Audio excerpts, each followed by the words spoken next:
The stock market is plummeting in response to President Trump's escalating trade war. The president's imposing a 10% tariff on nearly all foreign imports, higher reciprocal tariffs on roughly 60 countries, and a 25% tariff on all foreign cars and auto parts. President Trump says the tariffs will boost American industries and jobs by driving companies to manufacture in the U.S. But right now, we're seeing markets reacting negatively. The Dow's down more than 1,000 points right now at the open. Economists are warning these tariffs could cause higher inflation and a possible recession, with Americans forced to pay more for everything from produce to clothing, electronics to cars. Let's get right to ABC's chief business correspondent, Rebecca Jarvis, with more on. And we're going to stop it there.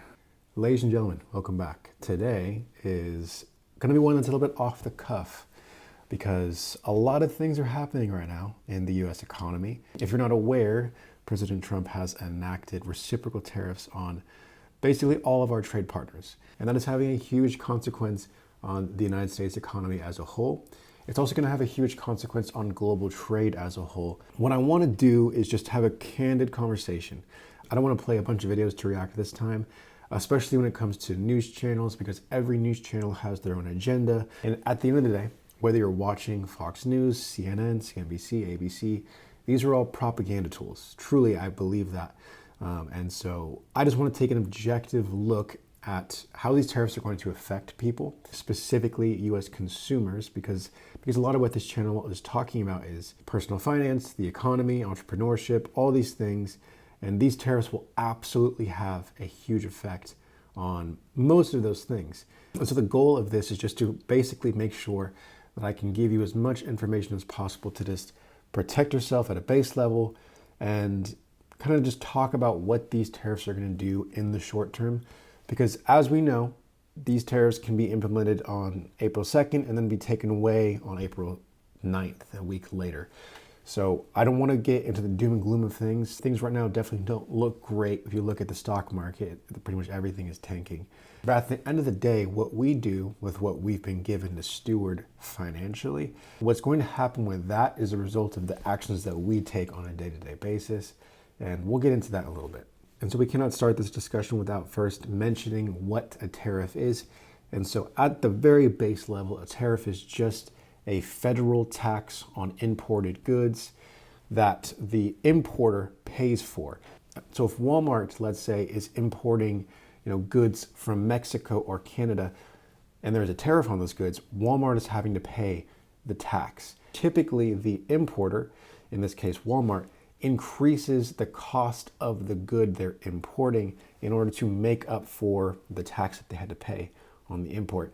And when that does happen, that cost is passed on more than likely to the consumer. Now, the importer does take on some of the costs themselves, but it's shared. When you look at most technical analysis and most data, the cost is shared between the consumer and the importer.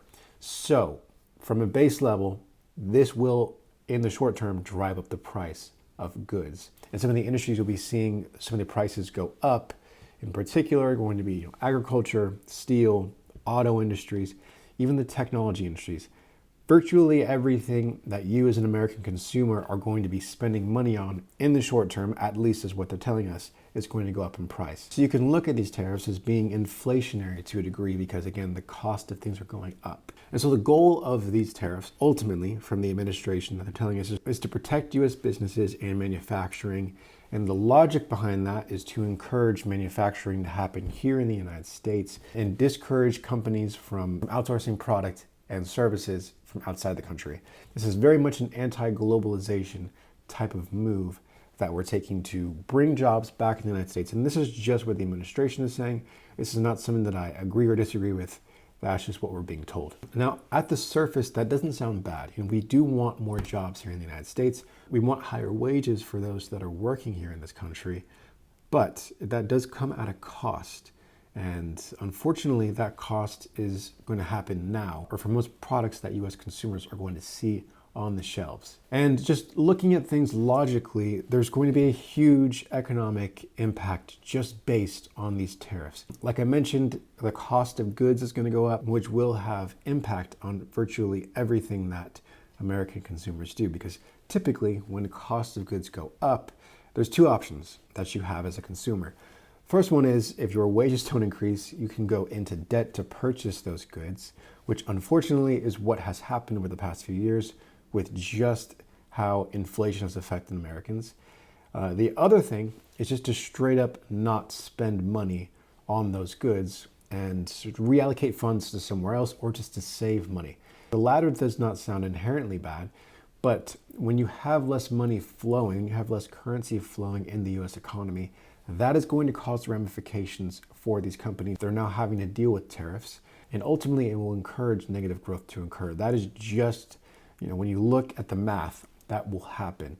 And when there is negative growth, that is when you can look and potentially predict a recessionary period occurring. And another thing that also happens when these higher costs are incurred on these companies is having to lay off their workforce, because as the costs increase, the ability to keep up with the wages of the workforce will decrease.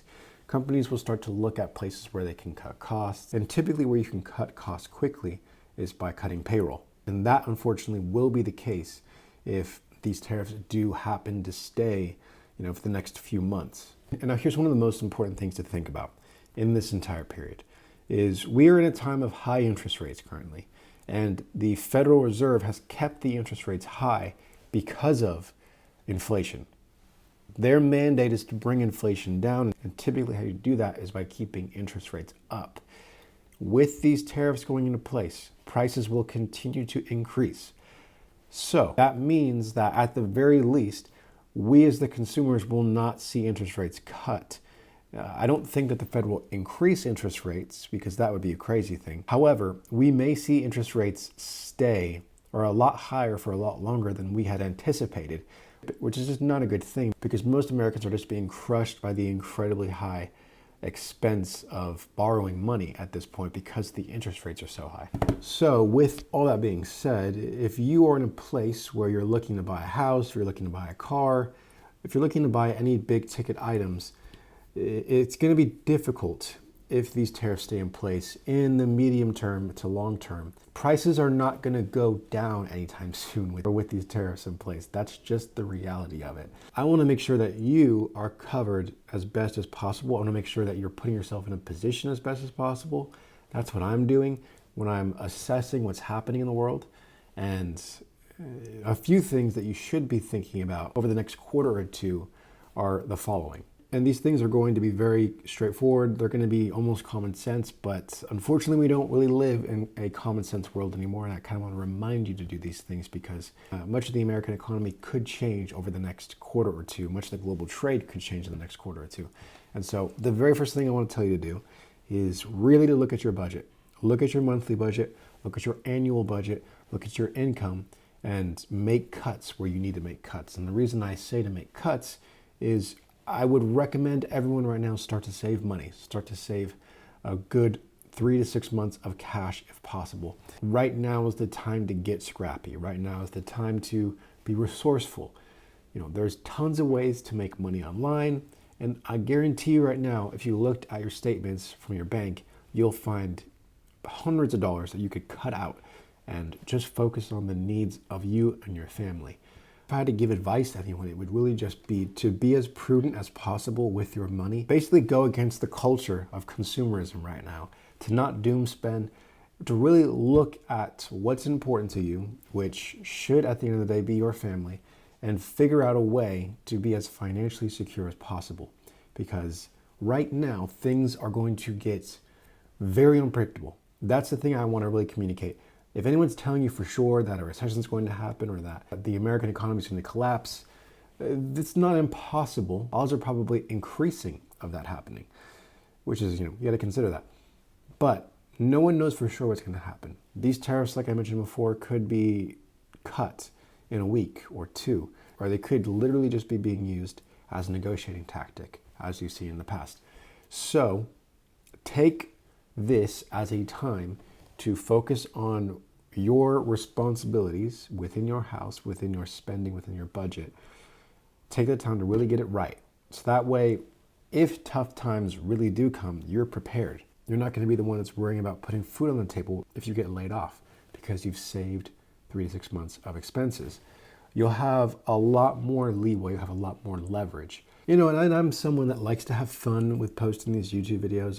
I understand that recessionary periods do happen. And all I have to say, this is something that you should be paying attention to. Whether you're in your early 20s or you're in your 60s, you should be paying attention to this because anything can happen. And you want to be in a good position no matter what happens. So thank you so much for watching. I hope that it helps you just get prepared in some way, shape, or form, and that it informed you in some way. Or please like the video. If you enjoyed it, please leave a comment. I'd love to hear your thoughts about what's happening in the US economy and global trade, all those different things.